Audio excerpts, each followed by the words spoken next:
आज का जो हमारा टॉपिक है वो है जी मशीन लर्निंग पर। तो आज हम देखते हैं जी मशीन लर्निंग क्या है और इसकी थोड़ी सी हिस्ट्री देखेंगे। फिर इसके जो पॉपुलर जो है इसकी डिवीज़न है हम उसको फिर आगे जो है वो फर्दर देखते हैं कि क्या उसमें चलता है। तो अगर हम बात करते हैं स्लाइड नंबर 2 में, तो वहाँ पे एक तस्वीर दी गई है। ये हार्बर्ट साइमन है। ये बेसिकली कुछ बुक्स ने और कुछ वेबसाइट्स इनको फादर ऑफ आर्टिफिशियल इंटेलिजेंस कहती हैं। तो इनके हवाले से ज़रा थोड़ा सा लिखा गया था और उसकी वजह क्या थी आगे स्लाइड नंबर 3 और 4 पे आपको वो पता चल जाएगी कि इनका जिक्र यहाँ पे क्यों किया जा रहा है। अगर इनका छोटा सा जो है वो इंट्रोडक्शन और इनके हवाले से जो है वो इसके साइड पे मेंशन किया गया। बेसिकली ये मैनेजमेंट साइंस के थे और लेकिन इनकी कुछ कंट्रीब्यूशन थी जिसमें ये था कि मशीन जो है वो सोचने और समझने की सलाहियत रखती है। इसलिए हम इन्हें कहते हैं कि ये फादर ऑफ एआई हैं। और इन्होंने प्राइज़ नोबल प्राइज़ भी बेसिकली विन किया था। नोबल प्राइज़ विनर हैं ये, जहाँ तक मुझे याद पड़ता है। थोड़ा सा इसको आप वेबसाइट पे देख लीजिएगा, लेकिन यहाँ पे जो फ़िलहाल मेंशन किया गया वो बेसिकली प्राइज़ विनिंग वर्क इनका लिखा गया, research into the decision making process with an economic organisation. तो डिसीजन मेकिंग प्रोसेस के हवाले से इन पे बात की आ रही थी। और सबसे आखिर में जो मज़े की बात इसमें मेंशन की गई है, इनको नोबल प्राइज़ मिला, जैसे यह प्लेजेंट सरप्राइज में मेंशन भी है। तो वो जैसे मैं भी बता भी रहा था कि मुझे जहाँ तक मैंने पढ़ा और मुझे याद आ रहा है कि उनको नोबल प्राइज़ मिला हुआ वो यहाँ पे मेंशन भी है। लेकिन इन्होंने कभी भी इकोनॉमिक्स का कोई कोर्स नहीं पढ़ाया था। He he had not taught an economics course in decades. इन्होंने बहुत लंबा अरसा जो है वो पढ़ाया ही नहीं था और इसी की फील्ड में जो है इनको नोबल प्राइज़ भी मिला था। ये बहुत जो है वो मज़ाहिया तबीयत के शख्स थे और अक्सर ये कहते होते थे कि जो लोग जो हैं इनसे इनके मजाक की वजह से इनसे नाराज़ भी हो जाते थे।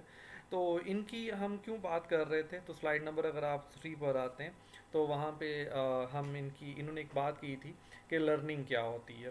तो लर्निंग की डेफिनेशन जो है वो इनके जो अकॉर्डिंग जो है वो क्या बनती है वो स्लाइड नंबर 3 पे मेंशन की गई है। Learning is any process by which a system improves performances from experience. तो ये कहते हैं जी कि लर्निंग बेसिकली एक प्रोसेस है और वो प्रोसेस क्या है जिसके तहत कोई भी सिस्टम जो है अपनी परफॉर्मेंस को अपनी एक्सपीरियंस की मदद से बेहतर कर लेता है, उसको वो कहते हैं लर्निंग है। अब अगर हम आम जिंदगी में भी बात करें तो लर्निंग यही है कि आप कोई सपोज़ मैं किसी असाइनमेंट्स की बात करता हूँ, आपको मैं एक असाइनमेंट देता हूँ, आपने वो असाइनमेंट जो है वो सॉल्व करते हैं, मैं उस पर बताता हूँ कि जैसे में ये गलती थी ये गलती थी। तो अब उस प्रोसेस में हम क्या कर रहे हैं, वो जो प्रोसेस था असाइनमेंट वाला हम उसको इम्प्रूव कर रहे हैं, आपको जो है वो इम्प्रूव किया। अच्छा, आप ने वो असाइनमेंट एक दफ़ा मैंने गलतियाँ बता दी, बात ख़त्म होगी, लेकिन अगली दफ़ा जब मैं वो आपको असाइनमेंट देता हूँ तो जो पिछला एक्सपीरियंस रहा है आपका उसकी बिहाफ पे अब जो दूसरी असाइनमेंट होगी वो पहले से ज़्यादा बेहतर तरीके से आप हल कर सकते हैं। तो विच अ सिस्टम इम्प्रूव्स परफॉर्मेंस, एक सिस्टम जो अपनी परफॉर्मेंस को इम्प्रूव करता है फ्रॉम एक्सपीरियंस, अपनी एक्सपीरियंस से, इसे हम कहते हैं कि ये हमारी जो है वो लर्निंग है। अगर स्लाइड नंबर 4 पे हम बात करते हैं तो वहाँ पे मशीन लर्निंग अब क्या उसकी बात कर रहे हैं। पहले हमने बात की थी लर्निंग क्या, अब हम बात कर रहे हैं मशीन लर्निंग क्या। तो स्लाइड नंबर 4 पे अगर आप देखें तो उसमें मेंशन किया गया machine learning is concerned with computer programs, के मशीन लर्निंग का जो कंसर्न है वो किससे, कंप्यूटर प्रोग्राम में से है। दैट ऑटोमेटिकली, कि जो खुद मुख्तार है, खुद ब खुद काम करती है, खुदकार है। Improve their performances through experience, तो ऐसा कंप्यूटर प्रोग्राम जो अपनी परफॉर्मेंस को अपने एक्सपीरियंस से जो बेहतर कर लेता है तो उसे हम कहते हैं कि वो हमारी मशीन लर्निंग है। अब अगर हम स्लाइड नंबर 5 पे देखें तो यही वाली बात जो अभी हम कर रहे थे इसी के हवाले से वहाँ पर कुछ चीज़ें जो है वो लिखी गई हैं। The concept of learning in machine learning system के हम कहते हैं कि हमारा जो मशीन लर्निंग जो है वो किस तरीके से बेसिकली लर्न करती है। अब इसके हवाले से जो है वो लिखा गया है कि लर्निंग बेसिकली क्या है, improving the experience eight same task, कि आपको जो टास्क दिया गया है उसी टास्क को अगर आप इम्प्रूव कर लेती हो तो उसको हम कहते हैं कि वो एक्सपीरियंस है। ठीक है, अब नीचे कुछ चीज़ें और भी इसके पे मेंशन की गई है। पहली चीज़ क्या कि इम्प्रूव ओवर टास्क टी, कि अच्छा ये इसमें एक मखसूस टास्क को बात की जा रही है। इसको अगर हम कहते हैं कि फेस रिकग्नाइज करना है, तो फेस रिकग्निशन की जो है उसी पे हम बात कर रहे हैं। तो वो हमारा टास्क क्या है, फेस रिकग्निशन है। तो इसको हम लोगों ने यहाँ पे टी का नाम दे देते हैं। फिर हम बात करते हैं विद रिस्पेक्ट ऑफ परफॉर्मेंस मैयर पी, तो हम लोगों ने जो परफॉर्मेंस मैयर की है हम उसको भी एक नाम दे रहे हैं। जैसे सपोज हम कहते हैं कि पहले हमारी परफॉर्मेंस थी 60%, फिर हम लोगों की परफॉर्मेंस होगी 65%, फिर हमारी परफॉर्मेंस होगी 79%। तो with respect of performance Maihar, तो हमने कोई ना कोई परफॉर्मेंस मैयर ज़रूर रखा होता है। अब वो बात का अगर जो मैंने अगर क्लास में आप लोगों को पहले पढ़ा चुका हूँ, वो उस पॉइंट ऑफ व्यू से मैं बात करूँ, तो हम लोग एक्यूरेसी देखते हैं या F1 उसका स्कोर देखते हैं कि F1 स्कोर उसका क्या आया था। अब जितनी उसकी एक्यूरेसी ज़्यादा बेहतर होती जाती तो हम कहते हैं ठीक है जी, उसकी परफॉर्मेंस जो है वो उतनी बेहतर होती जाती है। और ये दोनों, अब उस फेस रिकग्निशन के टास्क पर जो पहले हमने परफॉर्मेंस मैयर की थी उसको जो है हम लोगों ने पी का नाम दे दिया। अब बेस्ड ऑन एक्सपीरियंस ई, और ये सारी किस चीज़ पर हो रही है, किसी एक एक्सपीरियंस पर हो रही है। और जो एक्सपीरियंस मोस्टली क्या होता है, जो डाटा सेट हम प्रोवाइड करते हैं। जैसे अगर हम बात करते हैं हम लोगों ने डिसीजन ट्री पढ़ा, डिसीजन ट्री में आप लोगों को एक डाटा सेट दिया गया टेनिस प्ले का। तो वो बेसिकली अब डाटा सेट मशीन के लिए क्या बन रहा है, वो उसका एक्सपीरियंस बन रहा है। अब वो एक्सपीरियंस की बिहाफ पर उस टास्क टी को पहले से बेहतर करने की जो है वो कोशिश कर रही होती है। अच्छा, अब हम बात करते हैं कि हमारे पास हिस्ट्री जो है मशीन लर्निंग की हिस्ट्री की अगर हम बात करते हैं, तो मशीन लर्निंग की हिस्ट्री पे अगर हम देखें तो ये बहुत पहले अरसा स्टार्ट हो गया था। मैं इससे पहले आपको आर्टिफिशियल इंटेलिजेंस की भी हिस्ट्री जो है वो बता चुका हूँ। तो कुछ ये बात अगर की जाए तो 1940 से ये सारी सिलसिले जो शुरू हो जाते हैं, जिसमें हम लोग कहते हैं कि पहले कंप्यूटर से जो है वो बात शुरू हो जाती है। बेसिकली ये स्टोर्ड प्रोग्राम वाला भी कंसेप्ट इसमें आता है। तो वहीं पर ट्यूरिंग ने एक बेसिकली कंसेप्ट दिया था, क्या एक मशीन जो है वो सोच सकती है कि नहीं सोच सकती है। और फिर ट्यूरिंग टेस्ट भी उसमें आया था। तो काफ़ी अर्सा ये दौर चलता रहा, फिर उसमें एआई विंटर का भी सीज़न आ गया था। लेकिन फिर हम कहते हैं कि 1970 से जो है वो बात शुरू हो गई थी मशीन लर्निंग की। बेसिकली मशीन लर्निंग की बात कुछ इस तरीके से भी हो गई थी, क्योंकि उससे थोड़ा सा अरसा पहले भी अगर हम बात करते हैं तो हमारे पास डीप ब्लू वगैरह आ गए थे। और 1997 में डी ब्लू ने बहुत अच्छा जो है वो कंपटीशन उस पर जीत लिया था। 1959 में अगर हम बात करते हैं तो उसमें भी कुछ इस तरह के जो है वो एक्सपेरिमेंट किए गए थे, जो कि न्यूरल नेटवर्क के पॉइंट ऑफ व्यू से थे। तो न्यूरल नेटवर्क आज भी बहुत एक अहम टेक्निक जो है वो कंसीडर की जाती है मशीन लर्निंग और आर्टिफिशियल इंटेलिजेंस में। इसका कंसेप्ट को 1959 के करीब आ गया था। लेकिन फिर with the passage of time अगर हम बात करते हैं तो ये इम्प्रूव करता गया। जो हमारी मशीन लर्निंग जो है वो इम्प्रूव करती गई। तो 2000 के बाद मशीन लर्निंग की जगह पर बेसिकली डीप लर्निंग आना शुरू हो गई थी। और डीप लर्निंग पे जब अगर हम बात करते हैं तो सबसे ज़्यादा जो बेसिकली 2006 में ये कुछ इस तरह के एक्सपेरिमेंट किए गए थे डीप लर्निंग पे। और उसके बाद डीप लर्निंग पे ज़्यादा बूम आया था। मेरा जो है वो तकरीबन 2014 पे 14 में इस पे सबसे ज़्यादा जो है वो काम करना शुरू कर दिया था। गूगल ने तो वैसे उससे पहले भी काम करना शुरू कर दिया था। 2012 में उसने बेसिकली डीप न्यूरल नेटवर्क बनाया था, जिस पे जो है वो मुख्तलिफ़ तरह की इमेजेस जो है ह्यूमंस के और कैट के यूट्यूब के ज़रिए जो है वो उसने कुछ वर्किंग करके दी थी। लेकिन 2014 में जो है वो डीप लर्निंग सबसे ज़्यादा जो है वो मशहूर हो गया था। और ये डीप लर्निंग क्या टेक्निक है, हमारे कोर्स में ये शामिल है। हम जब इसको पढ़ेंगे तो वो मज़ीद हम उसमें देखते हैं। दूसरा इसी 2014 में ही एक और टेस्ट किया गया था, जिसमें जो है वो तकरीबन 33% जो है जजेस को ये कन्विंस किया गया था कि वो बेसिकली वो भी ट्यूरिंग टेस्ट ही की तरह का एक जो है वो टेस्ट था। और जो है वो 33% जजेस ने यही कहा था कि ये एक ही ह्यूमन है, जबकि वो मशीन थी। तो आप उसको थोड़ा देखिएगा, उसका नाम है आइगन गॉस्टमैन। आइगन गॉस्टमैन, ये उसका जो है वो टेस्ट का नाम था। तो आप उसको थोड़ा सा मज़ीद देख लीजिएगा। तो जैसे ट्यूरिंग टेस्ट हुआ था, ये भी उसी की काइंड ऑफ जो है वो एक टेस्ट जो है वो इस पे लिया गया था। तो 2014 के बाद भी इसमें काफ़ी इम्प्रूवमेंट आती गई, तो डीप लर्निंग के बहुत सारे अब मॉडल्स बन गए, बहुत सारी चीज़ें जो है वो उस पर आना शुरू हो गई हैं। तो बाकी फर्दर जो है आप इसको थोड़ा सा मज़ीद देख लीजिएगा। ये विद द अब बात डीप लर्निंग की होती है, मशीन लर्निंग को एक एक्सटेंडेड फॉर्म है। तो अगर मैं बात करता हूँ आर्टिफिशियल का एक सब पार्ट, आर्टिफिशियल इंटेलिजेंस का जो सब पार्ट होता है ना, उसे हम कहते हैं वो मशीन लर्निंग है। और मशीन लर्निंग का एक सब पार्ट है जिसे हम कहते हैं डीप लर्निंग है। तो आर्टिफिशियल इंटेलिजेंस में जो है मशीन की जो इम्प्रूवमेंट है वो इतनी नहीं होती है, लेकिन मशीन लर्निंग में जो है वो मशीन्स अपने आप को खुद इम्प्रूव करती हैं। और डीप लर्निंग में क्या होता है कि वो जो इम्प्रूवमेंट के लिए उसको फीचर्स चाहिए होते हैं, वो फीचर्स भी वो खुद निकालना शुरू कर देती है। ये जो अभी मैं बात कर रहा था ये शायद आपको भी इतनी क्लियर ना हो, और लेकिन जब हम डीप लर्निंग पढ़ेंगे ना, तो उसमें आपको मेरी वाली बात ज़्यादा मज़ीद क्लियर होना शुरू हो जाएगी कि ये फ़ीचर्स क्या होते हैं, वो ऑटोमेटिकली कैसे निकाल लेता है। तो ये उस वक्त फिर मज़ीद ज़्यादा क्लियर हो जाएगा। लेकिन फ़िलहाल यहाँ तक के लिए इतना ही कि मशीन लर्निंग बेसिकली सब पार्ट है आर्टिफिशियल इंटेलिजेंस का, और डीप लर्निंग जो है ये सब पार्ट है आपकी मशीन लर्निंग का। स्लाइड नंबर 7 पे अगर हम बात करते हैं, तो इसमें मेंशन किया गया है कि हमारे मशीन लर्निंग काम करती कैसे है। तो मशीन लर्निंग की वर्किंग को एक्सप्लेन करने के लिए एक डायग्राम भी नीचे दी गई है। अगर आप स्लाइड नंबर 7 पे देखें, तो उसमें हम कहते हैं कि हमारे पास क्या होता है, मशीन लर्निंग के कुछ एल्गोरिदम होते हैं और हम उन्हें क्या कहते हैं, कुछ इनपुट देते हैं। इनपुट बेसिकली क्या होती है, हमारे पास पास्ट डाटा होता है, जो पहले हम लोगों ने हमारे पास डाटा इकट्ठा किया होता है, वो हम मशीन लर्निंग के एल्गोरिदम को दे देते हैं और मशीन लर्निंग का एल्गोरिदम उस पर ट्रेंड हो जाता है। ठीक है।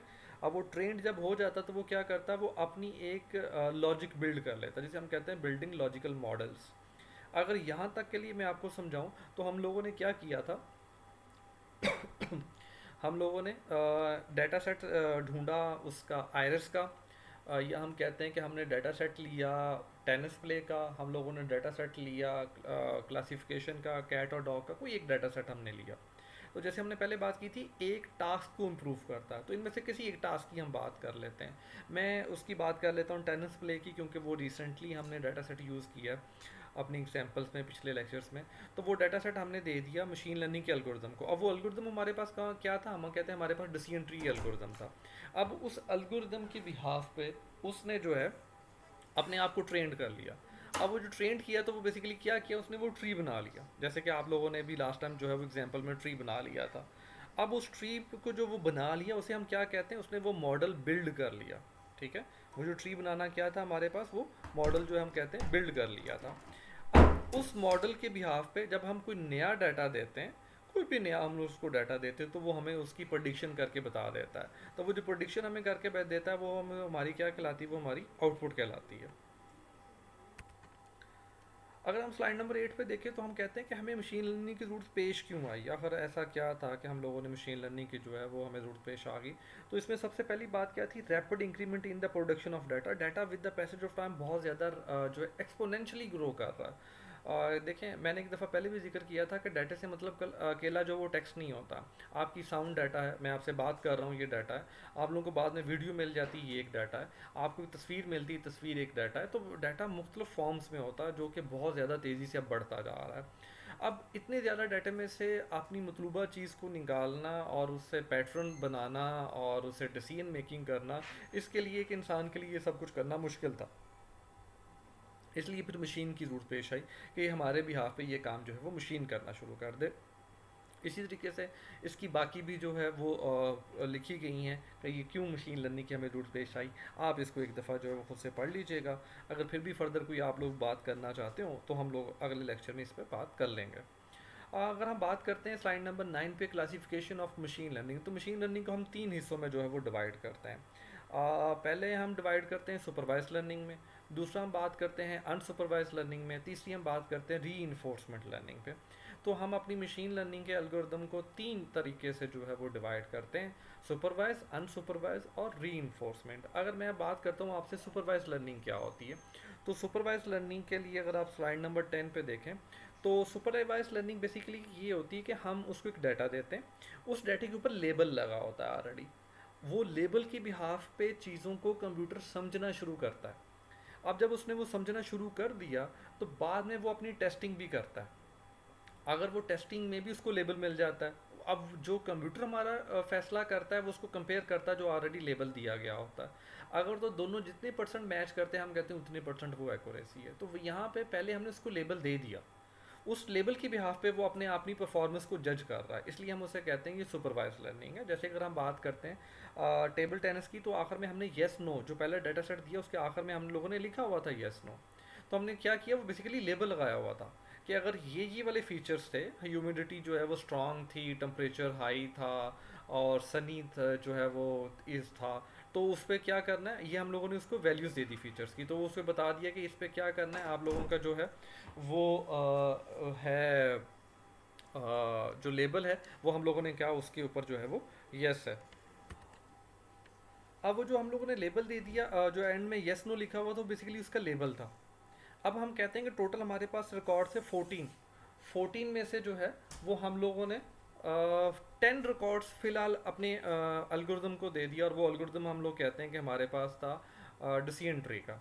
अब 10 की बिहाफ पे उसने अपना डिसीजन ट्री बना लिया।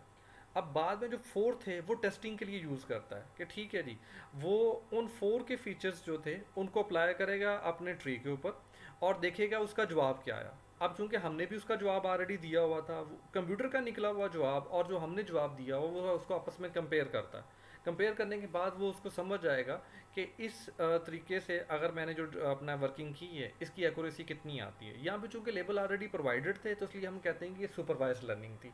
और अगर हम लोग लेबल ना दें, कंप्यूटर सारी चीज़ों को खुद मैनेज करे, तो फिर उसे हम कहते हैं अनसुपरवाइज लर्निंग। जैसे कि अगर आप लोग देखें आपकी स्लाइड नंबर 12 पे अनसुपरवाइज लर्निंग का मेंशन किया गया।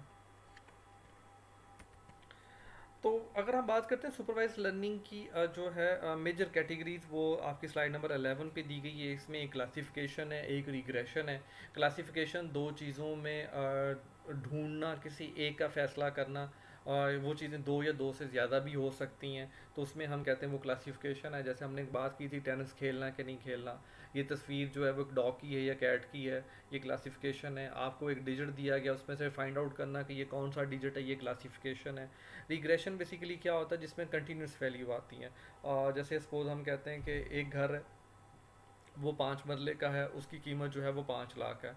एक घर जो है वो 7 मरले का है, इसमें बहुत सारे और भी अब पैरामीटर्स से फीचर्स आ गए हैं कि उसका लिविंग रूम कितने थे, डाइनिंग रूम कितना बड़ा था, वाशरूम्स कितने थे, तो वो और भी सारी चीज़ें शामिल है। लेकिन हम कहते हैं कि हमारे पास 7 मरले का घर था, उसकी कीमत जो है वो 6.5 लाख रुपए। अब मैं इस पे आप लोग क्या करते हैं, एक लाइन ड्रा कर लेते हैं। लाइन कैसे ड्रा करनी, अगर आपको याद हो तो आप लोगों ने मैट्रिक वगैरह में एक जगह पे पढ़ा होगा कि लाइन की एक स्लोप होती है, आप उस लाइन की स्लोप निकाल लें। अब जब लाइन की स्लोप निकल आई तो मैं आपको कोई भी और वैल्यू दूंगा, आप उस लाइन के बिहाफ पे बता देंगे कि इसकी ये वाली प्राइस होनी चाहिए। तो इस तरह की अगर जो प्रॉब्लम्स हो तो उसे हम कहते हैं रिग्रेशन। रिग्रेशन के अलावा की जो एग्जांपल्स हैं फर्दर हम इस कोर्स में और भी पढ़ेंगे, तो आपको ये मज़ीद उस वक्त भी क्लियर हो जाएगा। अब मैं बात करता हूँ स्लाइड नंबर 12 की। जैसे मैंने पहले बात की कि इसमें जो है वो नहीं दिए जाते, आपको लेबल नहीं दिया जाता, कंप्यूटर खुद से सारी चीज़ों को मैनेज कर रहा होता है। क्योंकि कंप्यूटर खुद से सारी चीज़ों को मैनेज कर रहा होता है तो इसलिए वो एक तरह की चीज़ों को एक इकट्ठा करना शुरू कर देता है। आप अगर स्लाइड नंबर 13 पे देखें तो इसकी दो मेजर कैटेगरीज लिखी गई, इनमें से एक लिखा गया है क्लस्टरिंग। ठीक है, क्लस्टरिंग क्या होती है कि आप जो है वो एक तरह की चीज़ों को एक जगह पर इकट्ठा करना शुरू कर देते हैं। जैसे मैं कहता हूँ कि आपकी क्लास में से आप लोगों ने क्लस्टर बनाने हैं और वो खुद कंप्यूटर देखता है कि अच्छा, अब वो कोई भी पैरामीटर के तौर पर क्लस्टरिंग कर देता है। वो कहता है जी कि मैंने ये किया, जेंडर की बिहाफ पे क्लस्टरिंग कर दी है, तो अब वो दो ग्रुप बना देगा। तो बेसिकली उसने क्या किया, दो क्लस्टर बना दिए।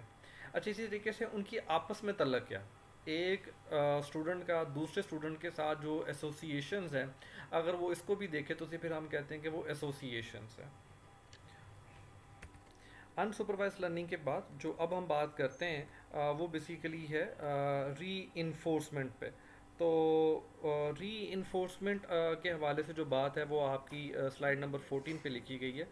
री इन्फोर्समेंट बेसिकली कुछ इस तरीके से होती है कि आप यूँ समझ लें कि एक टीचर है और वो टीचर जो है आपको गाइड करने के साथ साथ आपको जो है वो जो उस पे फीडबैक भी देता है इम्प्रूव करने के लिए, वो पॉजिटिव और नेगेटिव में आपको मार्क्स देता है। ये जो पॉजिटिव और नेगेटिव के मार्क्स होते हैं, ये बेसिकली हम कहते हैं री इन्फोर्समेंट लर्निंग में आता है। इसकी मिसाल मैं कुछ आपको यूँ देता हूँ कि सपोज एक छोटा बच्चा है, आप उसको वो रिमोट पकड़ लेता है। अब वो रिमोट पकड़ के जो है वो टीवी की तरफ जो है उसके बटन प्रेस करना शुरू कर देता है। अब रिमोट को मैं क्या कहता हूँ कि रिमोट जो है वो बेसिकली जो उसके ऊपर वो आप बटन प्रेस कर रहे हैं वो आपके एक्शन है, वो जो बेबी है वो आपका एजेंट है, और टीवी और वो जो कमरा है वो आपका एनवायरनमेंट है। अब बच्चा जो है वो कोई भी बटन जो है वो प्रेस करना शुरू करता है। अब आप उसको सिर्फ देखते रहे। अब वो क्या कर रहा है, सपोज मैं ये भी सपोज कर रहा हूँ कि रिमोट का बटन जो है, रिमोट का मुंह जो है वो प्रॉपर टीवी की तरफ नहीं था। अब वो बटन प्रेस करता जा रहा है, वो एक्शन ले रहा है, लेकिन उसकी बिहाफ पे टीवी ऑन नहीं हो रहा। तो बेसिकली क्या हो रहा है, अब वो टीवी को देखता है और डिसहार्ट होता है, तो ये उसको नेगेटिव रिमार्क्स मिल गए टीवी की तरफ से। अब वो फिर दोबारा देखता है, कोई रिमोट को हिलाता है, कोई मजीद कोई और दो बटन ओपन कर जो है वो प्रेस करता है, टीवी ऑन हो जाता है, वो खुश होता है। तो मतलब क्या, उसको पॉजिटिव रिमार्क्स मिल गए। सेम ऐसे ही आपका एल्गोरिदम भी करता है। जब आपको रिस्पॉन्स अच्छा आता है तो वो उसके अच्छे नंबर देता है, और जब आपका रिजल्ट प्रॉपर नहीं आता तो वो आपको नेगेटिव नंबर देता है। तो पॉजिटिव और नेगेटिव मार्किंग इसमें की जा रही होती है। इस तरह का जो एल्गोरिदम होता है उसे हम कहते हैं वो हमारी री इन्फोर्समेंट लर्निंग है।